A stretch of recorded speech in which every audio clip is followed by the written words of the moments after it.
Welcome to Tell Me More Stories Told as Podcast, Oh, the show where we like to really kind of dig in to some fascinating stories. yeah. And today's story is one that I think will resonate with a lot of folks, especially our British listeners. We're going way back to 1989 Mm-hmm. to April 15th, to a day that really kind of left a scar on British football, and that's the Hillsborough disaster. Right. So picture this. It's a beautiful sunny Saturday. It's an FA Cup semifinal. Okay. Liverpool is playing Nottingham Forest. The stage is set for, an epic match at Hillsborough Stadium in Sheffield. Yeah. But behind all this excitement, right, Mm. there are some shadows lurking, some shadows that would soon kind of engulf this day in tragedy, Yeah, what's often overlooked about this story is Hillsborough Stadium itself. right? It had a history. Right. It wasn't just the venue for this event. It's almost like a character in this Yeah. story. A stadium with a past that hinted at what was to come. Okay, so tell me more about that. Hillsborough had hosted FA Cup semifinals before, and there had already been these warning signs, right? These red flags about safety, Okay. particularly at the Leppings Lane end, where Liverpool fans were allocated. Got it. In fact, there was a near-fatal crush during an FA Cup semifinal in 1981. So this wasn't a completely unforeseen disaster. No. There were precedents. Exactly. There were documented concerns about overcrowding, but sadly, those warnings kind of went unheeded. Yeah. And to add to this whole situation, just weeks before the 1989 match, Okay. there was a shakeup in the police leadership. Yeah. The officer with years of experience managing crowds at Hillsborough was transferred, Oh. and a new officer chief superintendent, David Duckenfield, took command. Mm-hmm. He had never handled a match of this scale or magnitude before. So almost like a perfect storm, brewing a stadium with a history of safety issues, Mhm. a last-minute change in leadership, Mm-hmm. and an inexperienced officer at the helm. And that's just the backdrop. On match day itself, the situation on the ground was quickly deteriorating. Thousands of Liverpool fans arrived, many delayed by traffic, Right. only to be met with a bottleneck at the Leppings Lane entrance. No. Imagine a sea of people crammed up against these turnstiles, the air thick with anticipation but also anxiety. Oh, yeah. I mean, as a football fan myself, I can only imagine how tense Yes. that atmosphere must have been. Yes. I mean, those bottlenecks at football stadiums are stressful enough, totally. even on a normal day. Absolutely. In a bid to relieve the pressure, the police made a decision that would prove to be catastrophic. Okay. They opened an exit gate, Gate C, Mm-hmm. thinking it would allow fans to flow in smoothly. Yeah.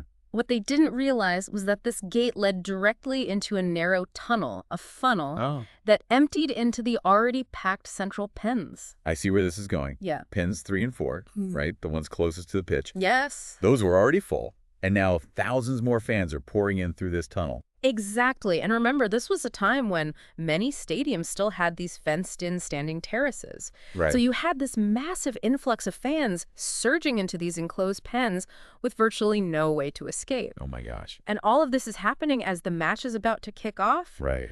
adding another layer of chaos and confusion. People further back had no idea what was unfolding in the front. I can only imagine that sense of dread building within those pens as the crowd density increased. Right. Were people aware of the danger that they were in? Some closer to the fences were, yes. They were being crushed against the barriers, struggling to breathe. Their cries for help were lost in the din. It's just horrible. Those further back caught in the surge were probably just focused on staying upright, Right. unaware of the full horror unfolding. Yeah. It was a ticking time bomb waiting to explode. The aftermath was just as chaotic and heartbreaking. Yeah. There was confusion delays in the emergency response, a lack of coordination that just added to the tragedy. It's awful. Yeah. I can't imagine the helplessness of those trying to help. Right. Those waiting anxiously outside, unaware of the full extent of the disaster. It was a nightmare scenario. And what makes this even more tragic Yeah. is how the narrative was shaped in the immediate aftermath. Okay. The media, fueled by police statements, quickly pointed the finger of blame at the Liverpool fans themselves. What? Accusing them of drunkenness, hooliganism, essentially blaming them for their own deaths. Oh, that's just appalling. To think that in the face of such a tragedy, the focus shifted to scapegoating rather than seeking truth and accountability. It was a damaging narrative that stuck for years, Right. fueled by a combination of police misinformation and a societal prejudice against football fans, especially those from working-class backgrounds. Yeah. It's a stark reminder of how quickly biases can take root and how difficult they can be to dismantle. This all sounds eerily familiar. Mm-hmm. I mean, we've seen this pattern repeat in other tragedies. Yes. A rush to judgment, a search for easy answers. Yes. And often the most vulnerable groups bearing the brunt of the blame. Exactly. Yeah. But thankfully, in the case of Hillsborough, the truth did eventually surface, thanks to the tireless efforts of the families of the victims. Right. They refused to let their loved ones be defined by the false narrative peddled by the authorities. They formed the Hillsborough Family Support Group, right? Yes. I remember reading about their unwavering dedication to uncovering the truth. They were the driving force behind the long fight for justice. They organized protests, challenged the official accounts, Right. and relentlessly pushed for a new independent investigation. Yeah. Their determination is a testament to the enduring power of love and the refusal to be silenced in the face of injustice. It's incredibly inspiring to see ordinary people fueled by grief, but also by a deep sense of purpose, Yes. taking on these powerful institutions Yes. and demanding accountability. What was the turning point in their fight? The establishment of the Hillsborough Independent Panel in 2009 Okay. was a significant victory for the families. Okay. This panel, tasked with reviewing all available evidence, brought a fresh perspective to the case. Their report, published in 2012, was a bombshell. What did it reveal? The panel's report exposed a shocking cover-up by the South Yorkshire Police. Really? It revealed that they had systematically altered witness statements, suppressed crucial evidence, Oh, my God. and deliberately spread misinformation to deflect blame from themselves. Wow. Their actions were a blatant attempt to protect their own reputation Yeah. at the expense of the truth and the family's grief. That's chilling. It's Yeah. hard to fathom the audacity of such a cover-up, Yeah. especially given the scale of the tragedy and the profound loss suffered by so many families. It was a betrayal of trust on a massive scale. Yeah. But the panel's findings also highlighted failures beyond the police. God. The Yeah. response of other emergency services was criticized. And the flawed nature of the first inquests, which delivered verdicts of accidental death, was brought into sharp focus. So this report was a watershed moment, Yes. a validation of everything the families have been saying for over 2 decades. Absolutely. It led to the quashing of the original inquest verdicts and paved the way for a new inquest, Okay. which began in 2014. Wow. This time, the goal was clear: Yeah. to establish a definitive account of what happened, free from the taint of the previous cover-up, and to finally deliver justice for the 96 victims and their families. From what I understand, this second inquest was a monumental undertaking. It was. The jury heard from hundreds of witnesses, Wow. examined mountains of evidence, and painstakingly pieced together the events of that fateful day. Yeah. It was a long and emotionally grueling process, Right. but it was crucial for establishing the truth. Yeah. And after 2 years of deliberation in April 2016, Right. the jury reached a unanimous verdict. What was the verdict? They found that the 96 victims were unlawfully killed. The jury concluded that gross negligence by the police, particularly in their crowd management and their response to the unfolding disaster, was the primary cause of the deaths. They also cited the flawed design of the stadium as a contributing factor. Right. But crucially, they exonerated the Liverpool fans, Yeah. confirming what the families had known all along, Right. that they were not to blame for the tragedy. Oh, that verdict must have been an immense relief for the families. A Absolutely. validation of their years of tireless campaigning. Yeah.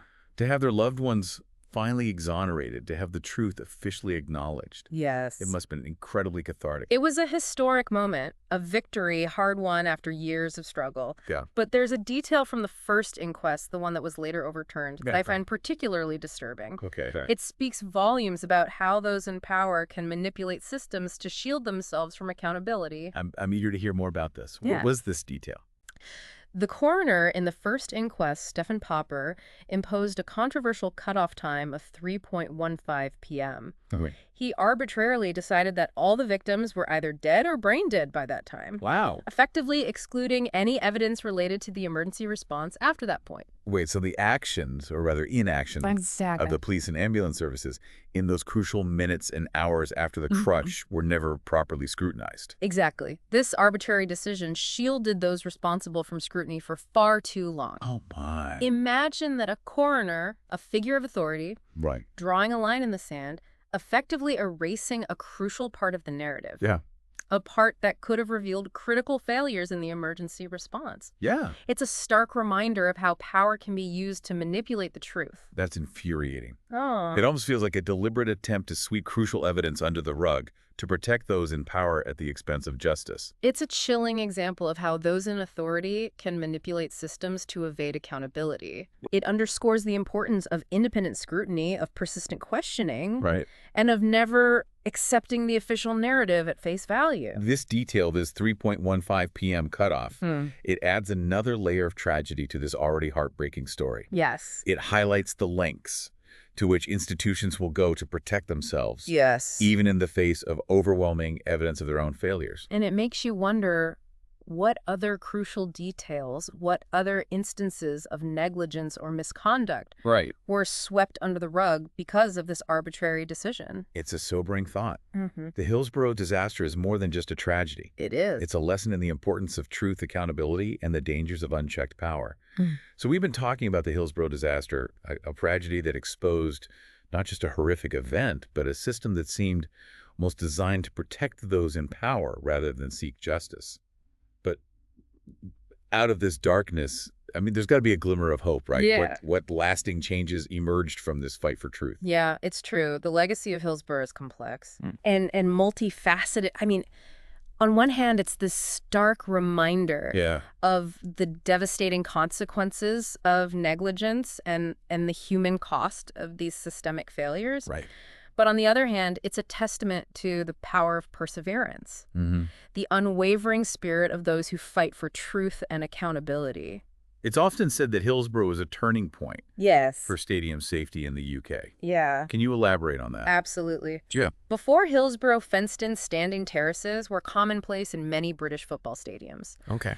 These terraces, designed to pack in as many fans as possible, became death traps that day. Right. The Taylor Report, which was commissioned after the disaster, highlighted these inherent dangers and called for sweeping changes. Those changes were. The report recommended the elimination of standing terraces in favor of all-seater stadiums. Okay. This meant converting those cramped, often overcrowded standing areas into seated sections, a move aimed at improving crowd flow and preventing crushes. Wow. That's a pretty radical shift. How was this received by football clubs and fans at the time? It was a significant change, Yeah. and not everyone embraced it initially. Right. Some clubs were hesitant because of the costs involved in converting their stadiums. Makes sense. Some fans lamented the loss of the traditional terrace atmosphere, Yeah. that vibrant vocal heart of many clubs. Right. But the stark reality of Hillsborough made it clear that change was necessary. And did these changes have the desired effect? Are football stadiums in the UK safer now? Without a doubt, the shift to all-seater stadiums has made football a safer spectator sport. The risk of large-scale crushes has been significantly reduced. But it's important to acknowledge that safety is an ongoing process. Right. Hillsborough also highlighted the need for better crowd management, Okay. improved communication, and more robust emergency response plans. Yeah. These are areas where constant vigilance and improvement are crucial. So the legacy of Hillsborough isn't just about physical changes to stadiums. Yeah. It's about a shift in the entire approach to spectator safety. Exactly. It's a realization that it's not just about infrastructure, but about systems, protocols, and training. Precisely.